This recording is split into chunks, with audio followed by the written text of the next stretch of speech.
44 tra scuole e associazioni sportive, 112 progetti pervenuti, questi i numeri della Carta Etica dello Sport Veneto, concorso promosso da Regione del Veneto in collaborazione con MIUR e Umpli Veneto, che a Rovigo ha premiato gli istituti che più si sono avvicinati allo scopo del progetto. Per noi è un motivo di onore e di orgoglio poter promuovere lo sport attraverso i valori della Carta Etica dello Sport, perché sappiamo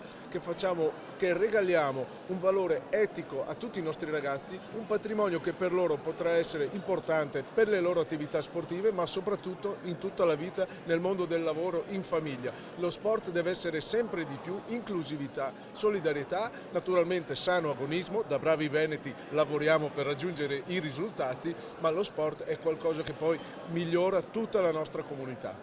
200 in tutto i ragazzi arrivati a Rovigo dalle 7 province venete, 2 le categorie del concorso, disegna fumetti o realizza un video della Carta Etica dello Sport, oltre al consueto premio Fair Play. È una grande soddisfazione per questa 7ª edizione ed è la dimostrazione di quello che con la Regione Veneto riusciamo a raggiungere, gli obiettivi, i progetti che permettono di vivere momenti emozionanti come questi, dove si mettono in gioco i ragazzi, si mettono in gioco gli studenti, le scuole, che portano a raggiungere obiettivi e risultati come questi. Io sono stato toccato al cuore con le lacrime quasi, perché ci sono dei progetti che sono importanti e che vanno verso quelle persone che hanno maggiori difficoltà, che devono essere seguiti con attenzione e devono essere accompagnati. A consegnare i premi un'icona dei valori dello sport, Daniele Orsato, eletto miglior arbitro di calcio al mondo nel 2020.